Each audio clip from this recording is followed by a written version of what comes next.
Hola y bienvenidos a mi canal de YouTube una vez más. Hoy tenemos el caso Llenas Aybar, una historia muy conocida en República Dominicana que marcó a toda una generación y que me vienen pidiendo ya hace años. Con razón, en realidad, me la piden con mucha razón porque es impresionante de la peor forma. Así que ahí arriba, en la que está en pantalla, pueden ver el resto de mis casos. Acá abajo tienen mis redes sociales por si quieren seguirme en alguna de ellas.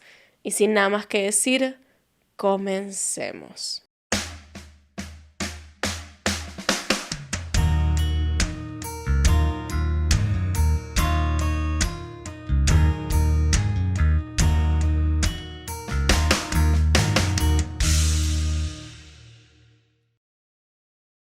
El caso del que vamos a estar hablando hoy ocurrió en la región del Caribe, en Santo Domingo, la capital de República Dominicana. Un lugar que en los últimos años se ha transformado en el destino que cientos de miles de personas eligen para pasar sus vacaciones. Una zona hermosa con playas excelentes para descansar. Económicamente, la riqueza estaba concentrada en una pequeña cantidad de personas. Entre el 40 y 60% de la población de República Dominicana estaba por debajo de la línea de pobreza, sin tener acceso a servicios básicos, y en caso de tenerlos, estos eran muy malos. Todo lo contrario a los círculos cercanos de aquellos que estaban en el poder en aquella época, como por ejemplo Ileana del Carmen Aybar Nadal, quien era prima segunda de Jacinto Peinado Garrigosa, un político que para el momento de los hechos, en 1996, era el vicepresidente de la nación. El esposo de Ileana, José Rafael Llenas Menicucci, también tenía conexiones propias de renombre, siendo sobrino lejano del conocido jugador de béisbol Winston Llenas, además de ser primo segundo de Hipólito Mejía, quien unos años después se convertiría en presidente electo de República Dominicana. Aunque no estaban relacionados de primera mano con aquellos en el poder, esas conexiones significaban un cierto estatus que se mantenía gracias a la buena cantidad de dinero que esta familia tenía. Aquel nivel económico muy superior a la línea de pobreza les permitía llevar una vida tranquila y ser conocidos como una familia acaudalada. Lamentablemente no conocemos demasiado de la historia de los Llenas Aybar. No sabemos cómo se conocieron o cuándo exactamente se casaron. Lo único que sabemos es que en el año 1984, la pareja de Ileana y Jacinto recibió a su único hijo, al que nombraron José Rafael, al igual que su padre. Al momento de los hechos, en mayo de 1996, José tenía tan solo 12 años, por lo que no hay mucho que podamos contar sobre él. Como todo niño, asistía a la escuela y según sus padres y familiares era un chico alegre y simpático. A veces incluso demasiado inocente, algo que probablemente influyó en su desaparición. Como tanto su madre y su padre trabajaban en la tarde, cuando José salía de la escuela volvía solo a su casa, en donde tenía un rato consigo mismo antes de que sus padres volvieran de sus respectivas oficinas. Era un arreglo que la familia tenía desde hacía ya un tiempo, cuando José había cumplido la edad suficiente para quedarse solo por un par de horas, y desde ese momento no había existido ningún tipo de problema. José seguía al pie de la letra las normas que sus padres le habían puesto, como por ejemplo no abrirle la puerta a extraños y llamar a uno de sus padres ante el menor inconveniente. El viernes 3 de mayo de 1996 parecía ser un día como cualquier otro. José volvió a su casa y en el camino se encontró con Mario José Redondo Llenas, su primo 7 años mayor, que vivía justo enfrente de su casa. Mario, que tenía una diferencia de edad bastante grande, teniendo 19 años,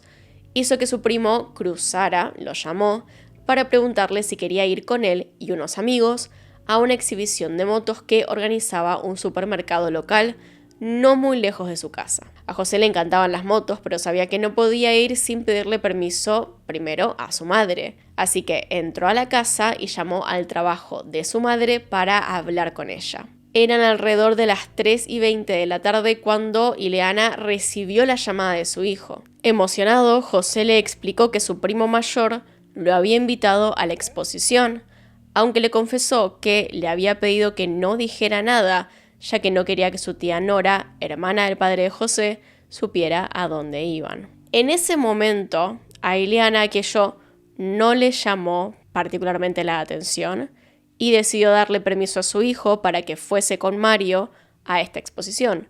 Su única condición era que José estuviera en casa antes de las 5 p.m., cuando ella salía del trabajo, ya que tenían planeado desde antes una actividad, algo, tenían que hacer un recado juntos. José entonces aceptó contento y cortó la llamada para reunirse con su primo. Esa sería la última vez que Ileana hablaría con él. Su teléfono celular sonó poco después de las 5, pero no se trataba de su hijo, sino de Mario. Según el sobrino de su esposo, mientras volvían de la exposición, José le pidió que lo dejara en el local de bowling donde estaban unos amigos. A Ileana esto la tomó por sorpresa. Su hijo no le había dicho nada sobre reunirse con sus amigos y José era un niño muy obediente y sincero, por lo que no solía hacer cosas sin contarlo a sus padres, más aún si tenemos en cuenta que tenía un plan por el cual regresar temprano. Es algo que él ya había acordado previamente, entonces de repente era muy raro que se ausentara y que decidiera irse con otros amigos al bowling. Confundida, Ileana se subió a su auto y en vez de dirigirse a casa desde su lugar de trabajo, pasó a buscar a su hijo al bowling del barrio. Estacionó el vehículo y bajó para buscar a José, pero su hijo no estaba ahí. Preocupada, volvió al auto y se dirigió al supermercado en el que el niño le había dicho que se llevaba a cabo la exposición. Pero cuando llegó, no vio ningún cartel, no había gente esperando ni rastros de algún evento que tuviera que ver con motos. Tal evento, de hecho, nunca había existido. Cada vez más preocupada, la mujer recorrió varias veces las 3 plantas del supermercado, sin encontrar ni un solo rastro de su hijo. Antes de las 6 de la tarde, Ileana volvió a su casa esperando que José hubiese llegado mientras ella buscaba, pero no fue así. Rápidamente intentó ponerse en contacto con su esposo y, ante la falta de una respuesta, llamó a su primo, Guillermo Moncada Aybar, con quien Ileana empezaría la búsqueda, ya que su marido se encontraba de viaje de negocios. Aquella historia que partía desde una exposición de motos se caía a pedazos y la única persona que podía saber qué había pasado era Mario, el primo de José. Durante las siguientes horas, la madre de José intentó en varias ocasiones comunicarse con Mario, pero este no le atendió el celular hasta las 20:20, repitiendo que había dejado a su primo en el estacionamiento del local de bowling,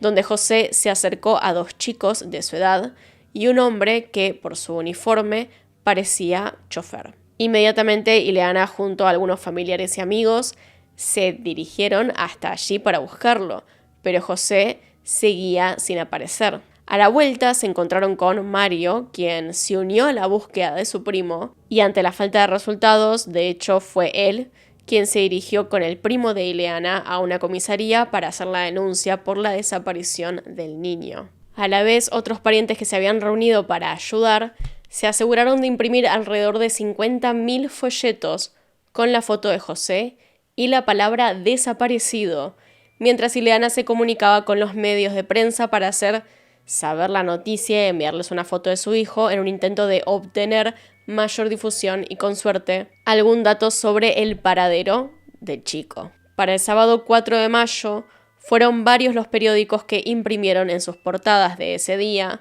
toda la información sobre José y su desaparición. Sin embargo, a las 7 de la mañana de ese día, una pareja de campesinos de Pedro Brandt, un municipio rural a 24 kilómetros de la ciudad de Santo Domingo, hizo un espantoso hallazgo. En el arroyo Lebrón, ubicado al noroeste de la capital del país, vieron cómo sobresalían un par de pies del agua. Al acercarse, descubrieron el cuerpo sin vida de un chico prácticamente hundido en el arroyo. Estaba completamente envuelto en cinta adhesiva y tanto sus pies como sus manos se encontraban atadas. Una simple mirada permitía ver que había sido víctima de un ataque sumamente violento. Tenía decenas de puñaladas en su espalda y un corte profundo en el cuello.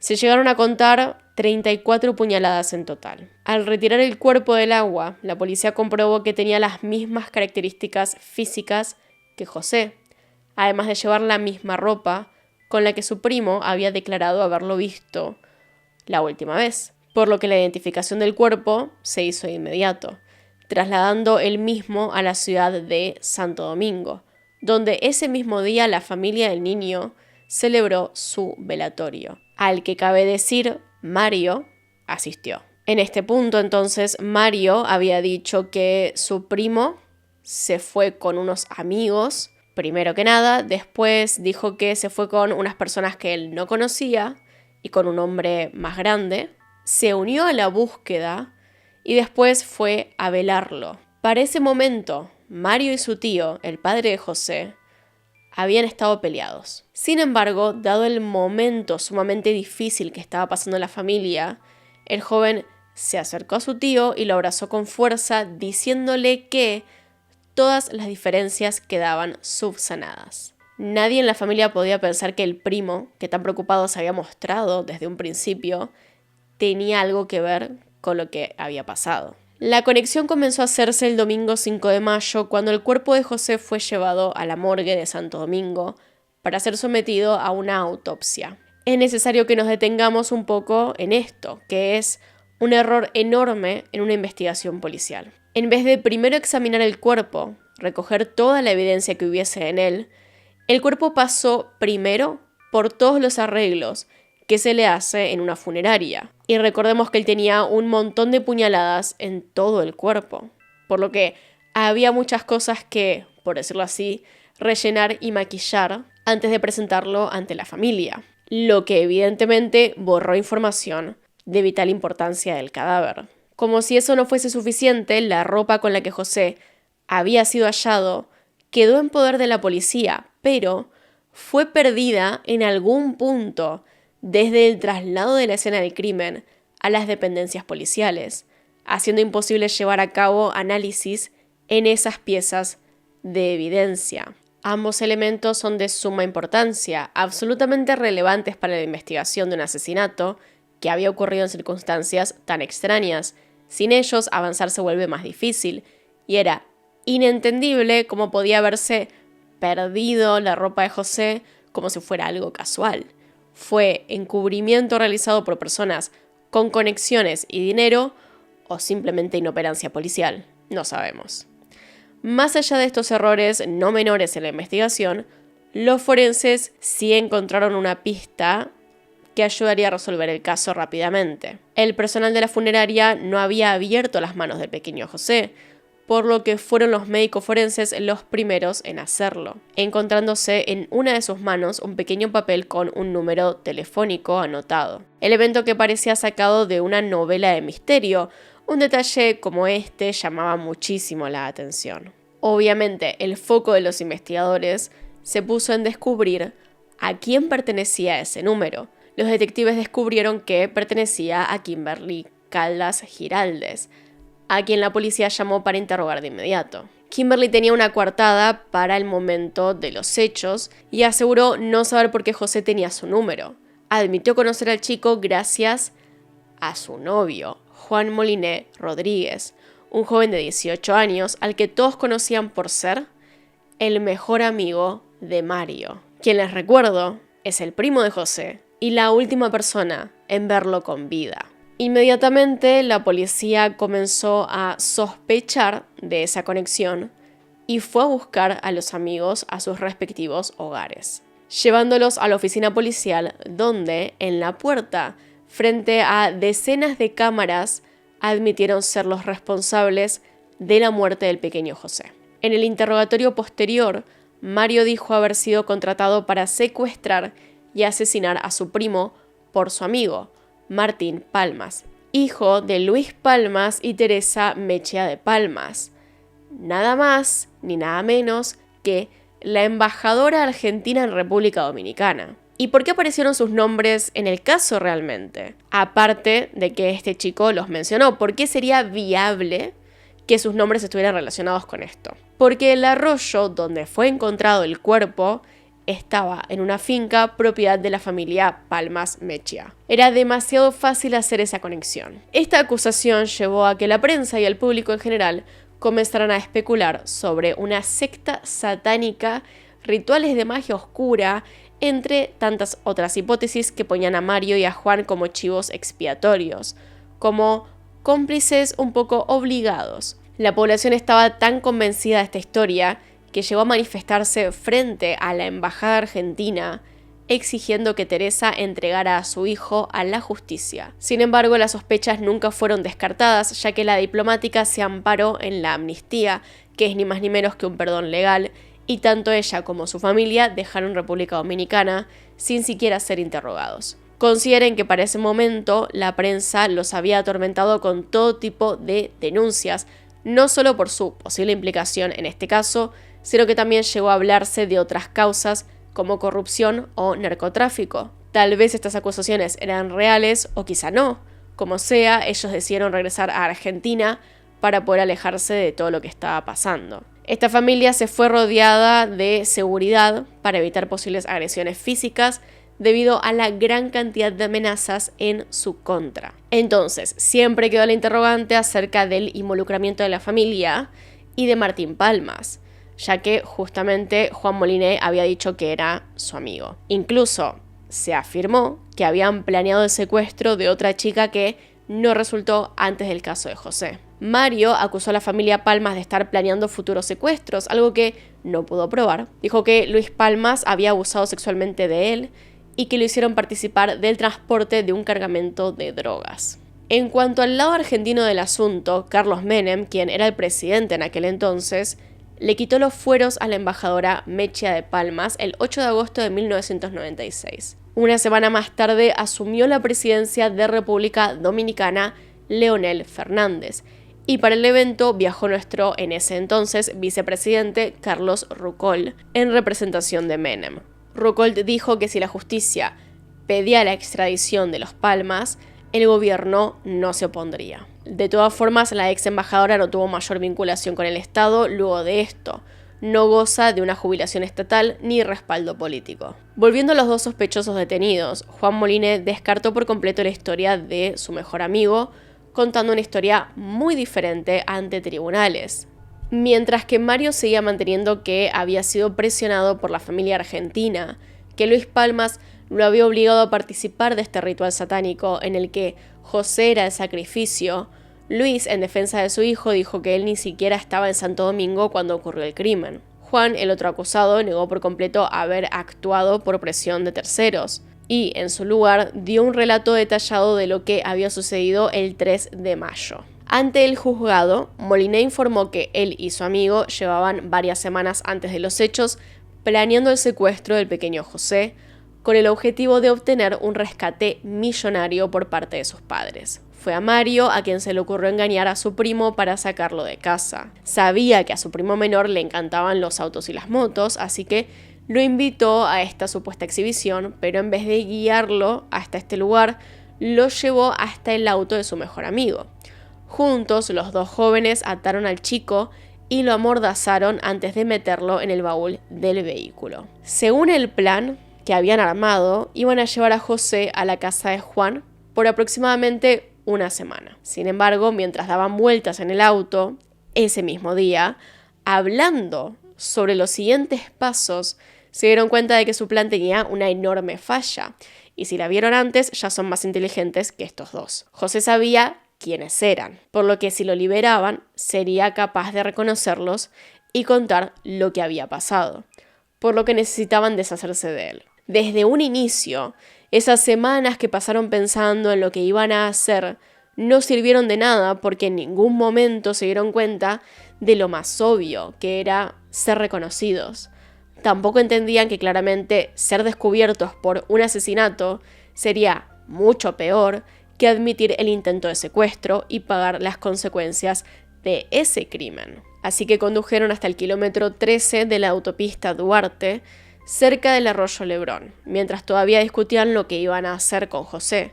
Fue en ese momento cuando Mario le preguntó a su mejor amigo si se animaba a asesinar al niño. Juan se negó, por lo que su amigo lo obligó a bajar al niño del auto y sostenerlo mientras él le asestaba las 32 puñaladas, además de las 2 en el cuello. Dejaron el cuerpo en el arroyo y volvieron a Santo Domingo, donde inmediatamente Mario se unió a la búsqueda de su primo, aunque claramente ya sabía dónde estaba. Pese a que Mario continuaba manteniendo su versión de haber sido presionado por la familia Palmas, la historia de Moliné parecía mucho más real que la suya. Aparte, estas cosas ya pasaron varias veces. No es el primer caso en el cual intentan secuestrar a alguien y se dan cuenta después de que esta persona puede llegar a reconocerlos, y eso es un problema. Por lo que en enero de 1977 el tribunal concluyó en que ambos habían sido responsables. Al haber confesado ser quien había apuñalado al niño, Mario Redondo Llenas fue condenado a 30 años de prisión, mientras que Juan Moliné Rodríguez recibió 20 por ser considerado cómplice necesario de los hechos. En 2006, los equipos de abogados de ambos llevaron el caso a la Suprema Corte de Justicia, buscando algún tipo de cambio en su sentencia. Sin embargo, las condenas fueron ratificadas y además se ordenó que los padres de José recibieran una indemnización de $5 millones. Al año siguiente, en junio del 2007, al llegar a la mitad de su condena, Moliné solicitó la libertad condicional, pero esta, como su siguiente solicitud realizada en 2009, fueron rechazadas. Finalmente, Juan recuperó su libertad el 5 de mayo del 2016. Su primera declaración pública fue pedir disculpas y mostrarse arrepentido por lo que había hecho. Dijo: "Como ustedes ven, yo cumplí la totalidad de mi pena. Yo hice esto con la esperanza de que al cumplir la pena completa iba a traer tranquilidad y un poco de paz a las personas que se vieron lastimadas por este hecho". Mario, por su parte, pidió en varias ocasiones la libertad. Su última solicitud fue en el año 2013 y fue denegada. En su informe se detalla que posee trastorno de la personalidad antisocial y se lo describe como una persona conflictiva e inestable, lo que claramente tuvo un peso muy grande para mantener a Mario en prisión, incluso cuando ha tenido una conducta ejemplar y se graduó como abogado durante su sentencia, que está por llegar a su fin. Recordemos que lo de la buena conducta y la reducción de las penas a causa de eso, en personas que han asesinado, nos trajeron varias desgracias, en las que aquellos a quienes les otorgaron salidas transitorias o ciertas libertades terminaron asesinando o intentándolo otra vez. Se espera que Mario Redondo Llenas recupere su libertad en mayo del año que viene, en el 2026, lo que claramente a muchos les ha parecido algo injusto para el crimen que cometió. Hay quienes consideran todavía que él y Juan fueron únicamente los ejecutores de un plan ideado por alguien más. Hay quienes todavía creen que la familia Palmas estuvo tras lo sucedido, considerando que por eso huyeron sin dar su declaración, incluso cuando tanto Redondo Llenas como Moliné admitieron lo que habían hecho y el segundo negó la participación de alguien más en el crimen. Pero bueno, ¿ustedes qué piensan? Díganme abajo en los comentarios que los estoy leyendo. Y así llegamos al final de este video. Acá están los Patreons y los miembros del canal. Gracias por apoyarme a través de esos medios. Y sin nada más que decir, acá tiene un video nuevo, acá tiene un video recomendado. Se pueden suscribir haciendo clic en mi cara y nos vemos en otro video. Adiós.